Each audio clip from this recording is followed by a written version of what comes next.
বন্ধুরা, আশা করি সকলেই ভালো আছেন। স্পোর্টস রিভিউ হাব চ্যানেলে আপনাদের সবাইকে স্বাগত। ইন্ডিয়া বনাম বাংলাদেশের মধ্যে 2 ম্যাচের টেস্ট সিরিজের দ্বিতীয় ম্যাচে ইন্ডিয়া বাংলাদেশকে 7 উইকেটে পরাস্ত করল। প্রথম টেস্টে ইন্ডিয়া 280 রানে বাংলাদেশকে পরাস্ত করেছিল। দ্বিতীয় টেস্ট ম্যাচটি জয়ের সাথে ইন্ডিয়া এই সিরিজে 2-0 জয়ী হল এবং টেস্ট ম্যাচে ইন্ডিয়া এবং বাংলাদেশের মুখোমুখি সাক্ষাতে ইন্ডিয়া 13-0 এগিয়ে গেল।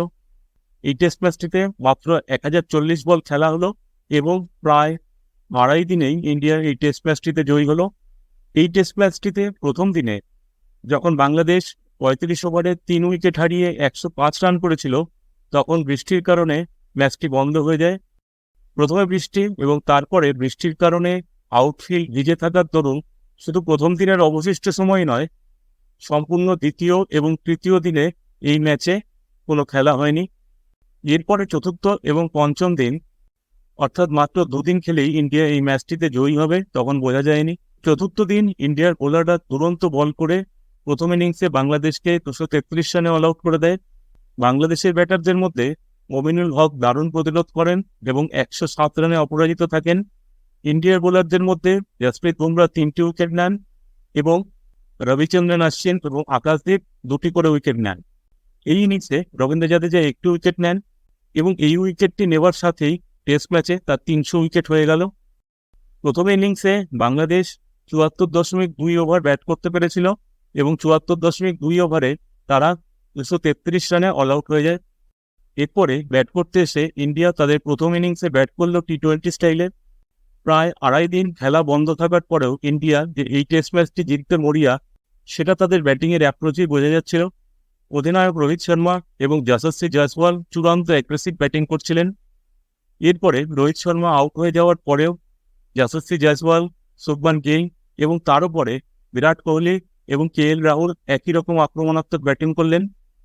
প্রথম ইনিংসে ইন্ডিয়ার ব্যাটারদের মধ্যে যশস্বী জয়সওয়াল এবং কে.এল. রাহুল হাফ সেঞ্চুরি করেন, তারা যথাক্রমে 72 রান এবং 68 রান করেন।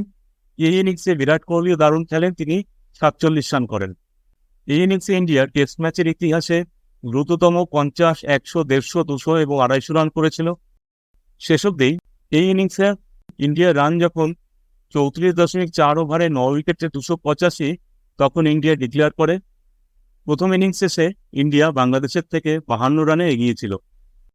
এরপরে বাংলাদেশ ব্যাট করতে নামে এবং চতুর্থ দিনের শেষে বাংলাদেশ বহু উইকেট হারিয়ে 26 রান করেছিল।